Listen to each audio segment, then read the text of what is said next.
Olá pessoal, vamos então resolver o exemplo 6.16 do livro do Hibbeler, Resistência dos Materiais, 7ª edição.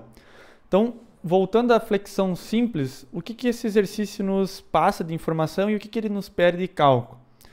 A viga mostrada na figura 6.29, essa figura aqui, e de seção transversal em forma de canal, essa seção transversal em forma de canal aqui invertido, né? Dadas as características geométricas, então, comprimento e a seção transversal dela. Então ele pede para a gente determinar a tensão de flexão máxima que ocorre na viga. Passo a passo para fazer isso. Primeiro, calcular o momento, já que a gente está fazendo verificação de flexão, é o momento fletor que a gente vai calcular. Calcular a inércia e a tensão máxima. Eu coloquei aqui um quarto passo, um passo extra, para a gente ver a tensão no topo, que é a tensão na outra extremidade, que não vai ser máxima, mas que a gente consegue discutir um pouco essa resposta aqui. Então, primeira coisa, a gente precisa seccionar nossa peça aqui na seção AA, conforme o enunciado nos pediu. E aí, para calcular o momento, a gente vai precisar decompor esta força. Então, a gente vai ter uma parcela dela em x e uma parcela dela em y.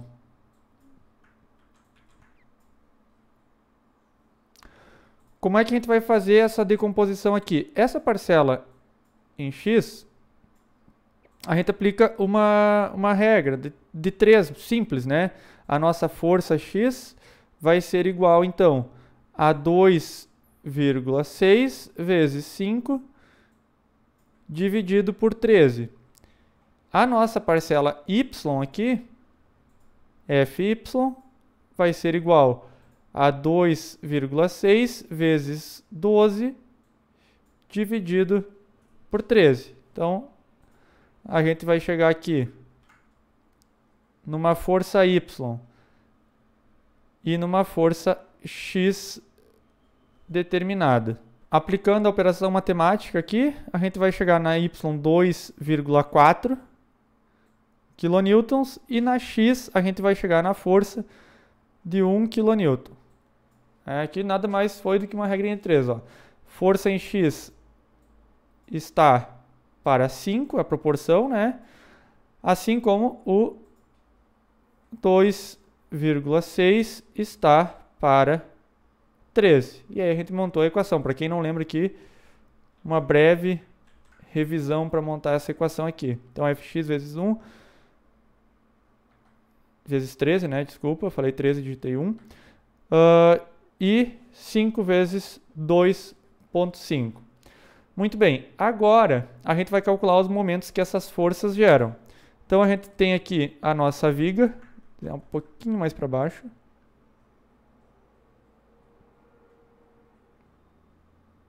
Aqui a nossa seção AA. As nossas forças decompostas, que a gente consegue trabalhar com mais facilidade. Então a gente tem a nossa força em y 2,4, a nossa força em x para a esquerda, por questão de resultante, 1 kN. E a nossa linha neutra está passando a aproximadamente 59,09. Está aqui a cota dela. Ó. Então a nossa linha neutra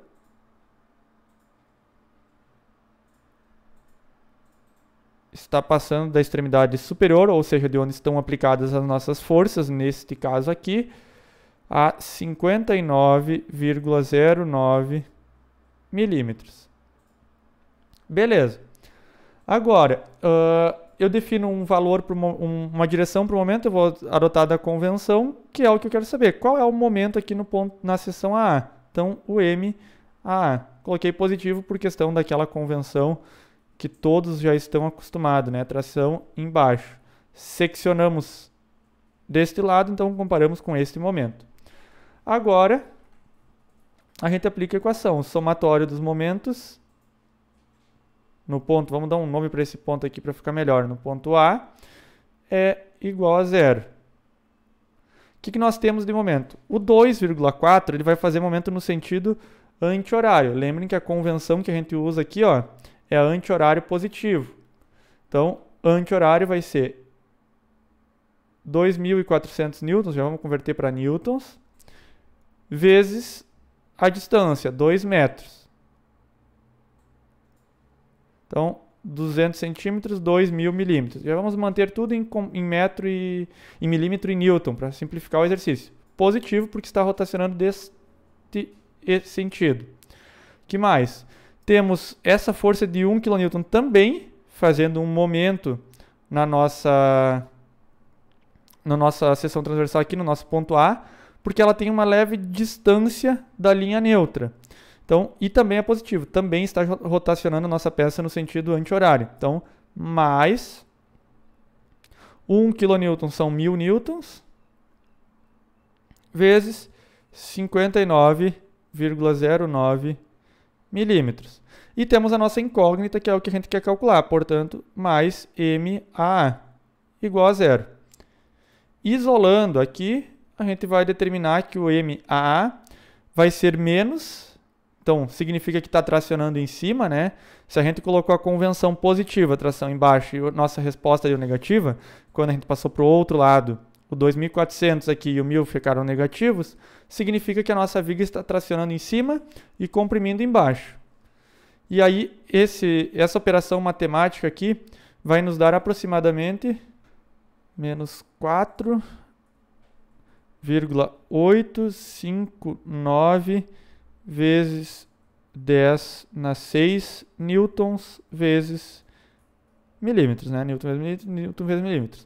Aí, muitos devem estar se perguntando, por que na maioria das vezes eu não considero que as forças horizontais fazem momento fletor na minha viga?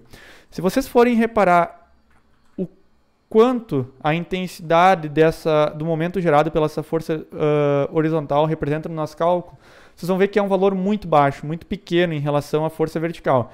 Então, geralmente, a gente despreza esse pequeno momento que é feito na nossa estrutura. Agora, a gente vai calcular o valor da inércia para esta viga aqui. Então, a gente vai dividir ela em 3 peças. Peça 1, peça 2, peça 3. O momento é em torno da linha neutra, aqui que a gente está verificando, né? Ela está flertindo desta maneira aqui, está tracionando em cima, então é isso aqui que está acontecendo na nossa viga. Então vamos calcular a inércia da peça 1. Ela obviamente vai ser igual à da peça 3, né? Todo simétrico, então a inércia 1 igual à da peça 3. E aí a gente vai fazer o cálculo. Base da peça, vamos colocar a fórmula primeiro. Base vezes a altura ao cubo, dividido por 12. Mais a área vezes a distância dos CGs ao quadrado. Vamos dizer que a gente está calculando em torno do eixo X. Vamos dizer que a nossa linha neutra aqui representa o eixo X. Portanto, essa distância é Y, né? Tem que cuidar com a inércia numa direção, a distância dos CGs é a outra. Desta maneira, a inércia 1 igual a inércia 3 vai ser a base das duas é 15. A altura delas é 200, a gente separou elas assim. Separou aqui até 200. Então, vezes 200 ao cubo, dividido por 12, mais a área da peça, 15 vezes 200, vezes a distância do CG. O CG da nossa peça está aqui em 100. Uma cota de 100. Essa cota aqui equivale a 59,09. Portanto, essa cota é o que faltou, né? 200 menos 100 menos 59,09. Vamos escrever bem certinho a operação aqui. 200 menos 100, que é o CG da nossa peça 1 e da peça 3 isolado, menos o 59,09. A gente quer saber a distância entre o CG da peça global, que está representado pela linha N aqui, linha neutra, do CG da peça isolada, que está aqui 100 milímetros. Por isso a gente faz essa operação. Menos 59,09 ao quadrado, tudo isso aqui. Dessa forma, a gente vai chegar que a inércia 1 é igual à inércia 3, é aproximadamente 15,021 vezes 10 na 6 milímetros na 4. Agora a gente vai calcular a inércia da peça 2, que nós denominamos de peça 2. A base da peça 2 é 250.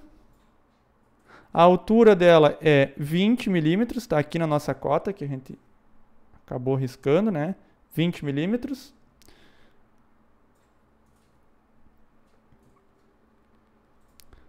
A área dela é 20 vezes 250.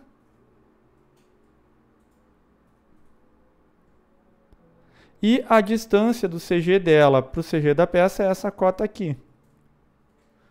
Portanto, vai ser 59,09 menos 10, né? 59,09 menos 10, que é a distância que o CG isolado da peça 2 está do bordo superior. Essa inércia 2 vai nos dar uma resposta de 12, aproximadamente, 216 vezes 10 na 6 milímetros na 4.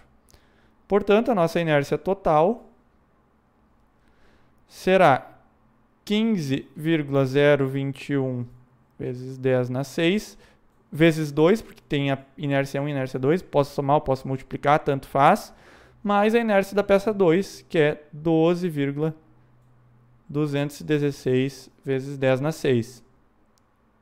Isso aqui vai nos dar uma resposta final aproximada de 42,26 vezes 10 na 6 milímetros na 4. Então, chegamos à inércia final da nossa peça. Com a inércia e o momento calculado, a gente vai verificar qual é a tensão máxima. Então, a nossa tensão máxima é determinada pela fórmula momento vezes o y, que é a distância do bordo mais distante da linha neutra, dividido pelo momento de inércia.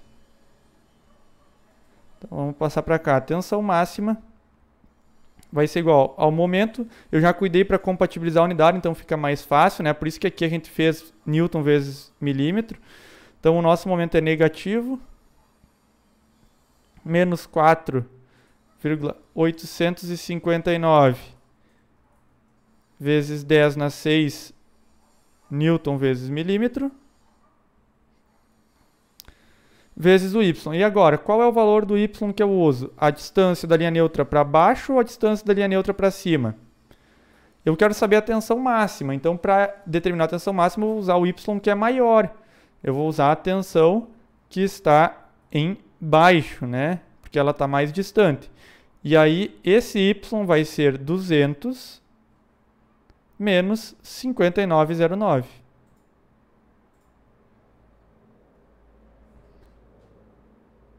Milímetros. Dividido.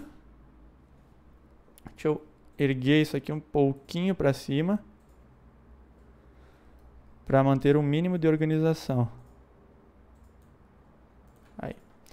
E aí agora, dividido pela nossa inércia, que a gente já calculou, 42,26 vezes 10 na 6 milímetros na 4. Então, agora simplificação. Simplificamos 10 na 6 com 10 na 6. Simplificamos milímetro com milímetro na 4 ficou milímetro ao cubo com milímetro ficou milímetro ao quadrado. Então a nossa unidade ficou Newton por milímetro quadrado, que todos sabem é MPa. Então a nossa tensão máxima será aproximadamente 16,2 megapascal. Negativo, né? Ficou negativo. Lembra que o sinal ele não é fixo. Cada equação vai ter um valor que vai depender se está comprimindo ou tracionando. Então a nossa viga deu um momento negativo. Ou seja, está tracionando em cima, comprimindo embaixo. A nossa tensão máxima está embaixo. Logo, ela está comprimindo embaixo. Então, sinal negativo. Esse negativo aqui nos indica compressão no bordo inferior. Agora, só para a gente exercitar um pouco a mais do que o livro pede, a gente pode calcular a tensão no topo da viga para verificar que, com certeza, sempre a tensão máxima vai acontecer no bordo mais distante. Então, a tensão no topo vai ser igual ao momento, é o mesmo, 4,859 vezes 10 na 6, vezes o y, aí a distância até o topo, ó, da linha neutra até o topo é 59,09. Não vou colocar unidade porque o trabalho delas é o mesmo que a gente fez acima. Dividido pelo momento de inércia. Aí certamente alguém está se perguntando aí, por que o professor não colocou o sinal de negativo agora se o momento é negativo? Vejam bem, o momento negativo significa que traciona em cima e comprime embaixo. Então, quando a gente calculou a tensão embaixo, o sinal acompanhou, porque embaixo está comprimindo. Agora que a gente está calculando a tensão em cima, é tração. Então tem que ser positivo isso aqui. Porque está tracionando. No topo da nossa seção transversal está tracionando. Então tudo se resume a uma análise de compressão e tração. Dessa forma aqui, a tensão no topo vai ser aproximadamente 6,79 MPa. Positivo porque está indicando que na nossa superfície superior, no nosso bordo superior, ela está tracionando.